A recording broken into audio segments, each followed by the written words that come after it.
बिस्मिल्लाहिर्रहमानिर्रहीम। अस्सलाम वालेकुम। Welcome to my channel family fusion. आज आपके साथ मैं जो एक रेसिपी शेयर करने लगी हूँ, बिल्कुल देसी सी रेसिपी है और बिल्कुल देसी स्टाइल से बनाऊंगी, जिसमें चिकन और आलू का यूज़ होगा। इसको कहेंगे आलू चिकन। तो ये बिल्कुल देसी स्टाइल में और देसी हांडी है, तो इसलिए इसके लिए आधा किलो के करीब मैंने चिकन ले लिया है और ये आधा किलो के करीब मैंने आलू को कट कर लिया इस तरह से। और ये 2 टमाटर हैं, उनको मैंने ग्राइंड कर लिया, पेस्ट बना लिया है उसका। एक प्याज है जिसको मैंने चॉप कर लिया है। और ये लहसुन अदरक का पेस्ट है 1 टेबल स्पून। ये नमक लिया है मैंने 1 टेबल स्पून। हल्दी है ये, और ये है ½ टी स्पून। लाल मिर्च का पाउडर है ½ टी स्पून।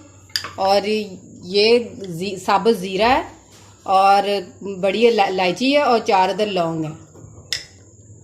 और सूखा धनिया पाउडर है, ये मैंने 1 टेबल स्पून लिया है। और सबसे अहम ये गरम मसाला है और कसूरी मेथी है जो ड्राई है। तो चलिए हम अपनी रेसिपी को करते हैं स्टार्ट। फ्लेम को कर लिया है ऑन और मैं 2 चम्मच भर के मैं कनोला ऑयल के लूँगी।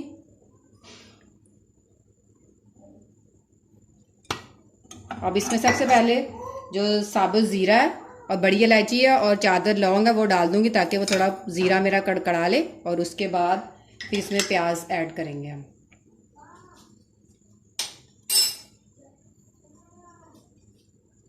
और साथ ही जो मैंने ये रफली चॉप किए हुए प्याज हैं ये भी ऐड कर दूंगी।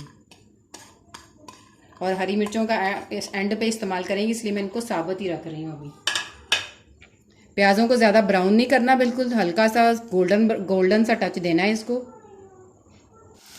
प्याज़ों का कलर लाइट गोल्डन ब्राउन हो चुका है। अब इसमें लहसुन अदरक का पेस्ट डाल देंगे और इसको हल्का सा सौते करेंगे।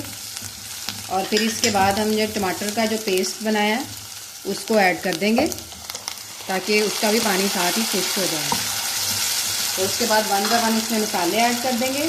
पहले नमक डाल दूँगी, उसके बाद लाल मिर्च का पाउडर ½ टी स्पून डाल दूँगी। उसके बाद सूखा धनिया पाउडर 1 टेबल स्पून डाल दूँगी। और सबसे ये आन पे भी ये ½ टी स्पून के करीब हल्दी है, ये ऐड कर दूंगी। और इनकी अच्छे से हम भुनाई कर लेंगे। मसाले की भुनाई करते हुए मुझे 3 से 4 मिनट हो गए हैं। अब इसमें मैं चिकन भी ऐड कर दूंगी, ताकि चिकन भी अच्छी तरह से भुन जाए और ये चिकन का बिल्कुल कच्चापन जो है वो बिल्कुल ख़त्म हो जाए। और साथ ही मैं जो आलू कट करके रखे हैं उनको भी ऐड कर दूंगी, ताकि सारी चीज़ें एक साथ ही हो जाए। उनको अच्छी तरह से भूनना है, ताकि चिकन का जो कच्चापन है वो बिल्कुल ख़त्म हो जाए और चिकन की स्मेल ना आए। तो अगर स्मेल आती है तो खाने में बिल्कुल टेस्ट नहीं आता, टेस्ट ख़त्म हो जाता है। इसलिए इसकी अच्छी तरह से भुनाई करेंगे और 4 से 5 मिनट इसकी भुनाई करेंगे। और फिर आगे फिर इसको अच्छे से, और जब ऑयल छोड़ देगा तो फिर इसमें हम पानी ऐड करते हैं। अब इसमें मैं 2 कप के करीब मैं इसमें पानी ऐड करूँगी और इसको 10 से 15 मिनट के लिए मैं पकाऊँगी, ताकि ये शोरबा बिल्कुल थोड़ा ग्रेवी की फॉर्म में आ जाए। तो फिर 10 से 15 मिनट बाद मैं आपको दिखाती हूँ। बिस्मिल्लाहिर्रहमानिर्रहीम। इसको पकते हुए भी 10 से 12 मिनट हो चुके हैं। तो अब ये आलू भी गल चुके हैं और चिकन भी तकरीबन गल चुकी है। तो अब इसमें जो मैंने गरम मसाला पाउडर और कसूरी मेथी रखी थी वो इसमें ऐड कर दूंगी। और इसको 3 मिनट के लिए दम पे रख दूंगी, ताकि गरम मसाले का जो फ्लेवर है वो इसके अंदर आ जाए। तो 10 मिनट के बाद फिर मैं इसको आपको दिखाती हूँ। ये मैंने आलू चिकन को डिश आउट किया है और ये बिल्कुल थोड़ी सी देर में आलू चिकन बन के रेडी हो चुका है। इसको आप चपाती के साथ या ज़ीरा राइस के साथ खाएंगे तो इंशाल्लाह आपको बहुत मज़ा आएगा।